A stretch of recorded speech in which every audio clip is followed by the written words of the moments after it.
Hello friends, तो आज मैं आपको बताऊंगा हरे मटर बीन्स की ग्रेवी वाली सब्जी कैसे बनाई जाती है। ये सब्जी विटामिन, फाइबर, प्रोटीन से भरपूर होती है और आप इसको इंस्टेंट बना सकते हैं। तो चलिए रेसिपी शुरू करते हैं। सबसे पहले यहाँ पे मैंने 500 ग्राम फ्रेश हरे मटर लिए हैं। अगर आपके पास फ्रेश हरे मटर ना हो, आप फ्रोज़न का यूज़ कर सकते हैं यहाँ पे। और हरे मटर कैसे लेने हैं, मोटी फली होनी चाहिए। देखिए इस तरह से भरे होते हैं अंदर से। और सबसे पहले आपने हरे मटर को छील लेना है। छीलने में थोड़ा सा टाइम लगेगा, बट फ्रेश हरे मटर का यूज़ करेंगे ना, वो काफ़ी हेल्दी होते हैं। तो ये देखिए सारे हरे मटर यहाँ पे मैंने पील कर लिए हैं, छील लिए यहाँ पे। और इसके साथ में आप थोड़ी सी बीन्स भी डाल सकते हैं। बीन्स के साथ और सब्जियां भी डालना चाहें वो भी आप डाल सकते हैं। गोभी, आलू, गाजर डाल सकते हैं।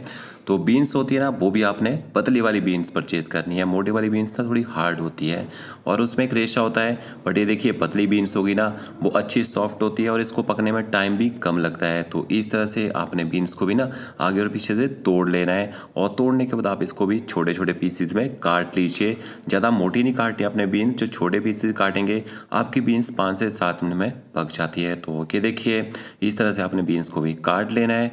मसाला ग्रेवी बनाने के लिए आपको 3 प्याज, 2 टमाटर चाहिए होंगे। टमाटर आपने अच्छे पके हुए लेने हैं। जो प्याज है इसको बारीक काट लेते हैं। देखिए इस तरह से कट लगाइए प्याज में। 1/2 करना आपने प्याज को और इस तरह से पकड़ के आप इसको फाइन चॉप कर सकते हैं। तो इसी तरह से आपने सारे का सारा प्याज फाइन चॉप कर लेना है। और जो बीन्स है उसको आपने ना काटने से पहले धो लेना है एक बार, ताकि मिट्टी वगैरह लगी हो वो निकल जाए। तो देखिए प्याज चॉप कर लिया है इस तरह से। और जो टमाटर है, टमाटरों को आपने अच्छी तरह से धो लेना है। धोने के बाद आप इनको रफली काट लीजिए और कटिंग करने के बाद आपने इनको पीस लेना है, इनका पेस्ट बना लेना है। इसके बाद यहाँ पे मैंने कढ़ाई ली है, 1 से 1.5 बड़ा चम्मच इसमें सरसों का तेल ऐड करेंगे। सरसों के तेल को अच्छी तरह से धुआं निकलने तक गर्म कर लीजिए, ताकि इसकी जो स्मेल है वो खत्म हो जाए। और स्मेल खत्म करने के लिए थोड़ा सा आपने इसमें नमक ऐड करना है। और जैसे ऑयल गर्म होगा उसमें आपने आधा चम्मच साबुत जीरा ऐड करना है। थोड़ी सी आपने इसमें हींग ऐड करनी है। हींग से काफ़ी अच्छा फ्लेवर आएगा और डाइजेशन के लिए भी बढ़िया होती है। इसके बाद आपने इसमें बारीक कटा हुआ प्याज ऐड कर देना है। अगर आपने ऑयल का यूज़ कम करना हो तो प्याज की क्वांटिटी भी आप यहाँ पे कम कर सकते हैं। और गैस की फ्लेम हाई रखेंगे। हाई फ्लेम में आपने प्याज को अच्छी तरह से पका लेना है। तब तक पकाना है जब तक प्याज का कलर जो है लाइट गोल्डन ब्राउन ना हो जाए। इसके बाद आपने इसमें हरी मिर्च ऐड करनी है ग्रेवी को तीखा करने के लिए। और हरी मिर्च को भी प्याज के साथ मिक्स कर लेते हैं और थोड़ा सा पका लेते हैं। मिर्ची को प्याज के साथ थोड़ी देर पका लेंगे, इसमें जो तीखा टेस्ट है वो कम हो जाता है। फिर आपने इसमें अदरक लहसुन का पेस्ट ऐड करना है। तो 1 छोटा चम्मच भर के मैंने इसमें अदरक लहसुन का पेस्ट ऐड कर दिया है। और मीडियम फ्लेम में आपने अदरक लहसुन के पेस्ट को भी अच्छी तरह से पका लेना है। तो देखिए प्याज का कलर देखिए एकदम लाइट गोल्डन ब्राउन हो चुका है और अदरक लहसुन का पेस्ट भी अच्छी तरह से पक चुका है।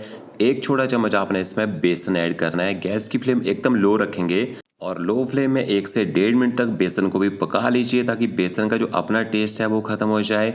और बेसन से क्या होगा, ग्रेवी में ना थिकनेस आएगी। तो देखिए बेसन पक चुका है।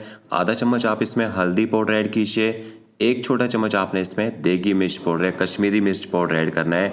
इससे ग्रेवी में कलर अच्छा आएगा। लाल मिर्च पाउडर का यूज़ नहीं किया है, वो बहुत ही ज़्यादा तीखा होता है। तो हल्दी पाउडर और देगी मिर्च पाउडर को मैंने पका लिया थोड़ा सा। फिर आपने इसमें पीसे हुए टमाटर ऐड कर देने हैं और टमाटरों के साथ में नमक भी ऐड कर देते हैं। तो आधा चम्मच आप इसमें नमक ऐड कर दीजिए। अब आपने टमाटरों को भी अच्छी तरह से पका लेना है। तब तक पकाना है जब तक टमाटर पकने के बाद अच्छे से ऑयल ना छोड़ दें, तभी इनका कच्चा और खट्टा टेस्ट खत्म हो पाएगा। तो देखिए टमाटर पक चुके हैं। इसके बाद आपने इसमें बीन्स ऐड कर देनी है और बीन्स के साथ ही हरे मटर भी ऐड कर देते हैं। तो पूरे मटर का यूज़ अभी नहीं किया मैंने। पहले आधे मटर को तड़के के साथ मिक्स कर लेते हैं, ताकि मटर जो है कढ़ाई के बाहर ना निकले। तो के देखिए अच्छे से मटर और बीन्स को मैंने मिक्स कर लिया तड़के के साथ में। और जो हरे मटर बच गए हैं उनको भी यूज़ कर लेते हैं साथ में ही। अगर आप बचाना चाहें थोड़े हरे मटर बचा सकते हैं किसी और डिश में डालने के लिए, बट हम हरे मटर और बीन्स की सब्जी बना रहे हैं तो पूरे मटर मैंने देखिए डाल दिए हैं। और थोड़ी देर आपने ना बीन्स और मटर की भुनाई करनी है तड़के के साथ में। इससे क्या होगा, सब्जी में जो एक कच्चा टेस्ट होता है ना वो खत्म हो जाएगा। और थोड़ी देर भूनने के बाद आपने इसमें थोड़ा सा धनिया पाउडर ऐड करना है और थोड़ा सा इसमें जीरा पाउडर ऐड करना है। तो ज़्यादा मसालों का यूज़ भी नहीं किया मैंने सब्जी बनाने के लिए। थोड़ी सी मैंने इसमें कसूरी मेथी भी ऐड कर दी है। और इन मसालों को भी तड़के के साथ मिक्स कर लेते हैं। और गैस की फ्लेम आपने मीडियम रखनी है। मीडियम फ्लेम में इन मसालों को भी आप थोड़ी देर भून लीजिए। और ये देखिए बुनाई करने के बाद ऊपर से कवर कर दीजिए।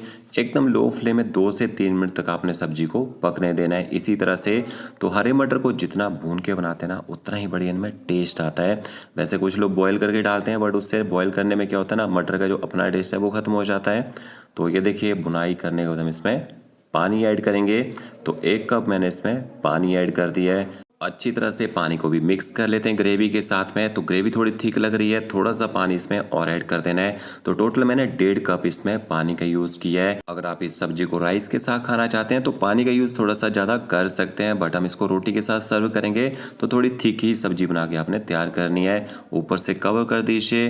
5 से 7 मिनट तक सब्जी को मीडियम फ्लेम में पकने दीजिए। इतनी देर में आपकी जो सब्जी है अच्छी तरह से पक जाएगी, अच्छे से सॉफ्ट हो जाएगी। और ये देखिए, अब देख सकते हैं हरे मटर भी हमारे अच्छी तरह से पक चुके हैं और जो बीन्स ऐड की है वो भी सॉफ्ट हो चुकी है। लास्ट में आपने इसमें थोड़ा सा गरम मसाला पाउडर ऐड करना है, थोड़ा सा फ्रेश हरा धनिया डाल दीजिए इसके साथ में और इनको भी अच्छी तरह से मिक्स कर लीजिए। और अगर आपके पास घर में दूध की मलाई हो या फिर फ्रेश क्रीम हो तो आप उसका यूज़ कर सकते हैं। दूध की मलाई उसको थोड़ा सा फेंट के आप इसमें ऐड कर सकते हैं। और ये देखिए 2 छोटे चम्मच मैंने क्रीम ऐड की है। गैस की फ्लेम 1 मिनट के लिए हाई करेंगे ताकि क्रीम अच्छी तरह से सब्जी के साथ मिक्स हो जाए, बहुत ही बढ़िया से टेस्ट आएगा। तो ये हमारी हरे मटर बीन्स की सब्जी तैयार हो चुकी है। वीडियो अच्छा लगा होगा लाइक शेयर कमेंट जरूर कीजिएगा। Okay friends, thank you.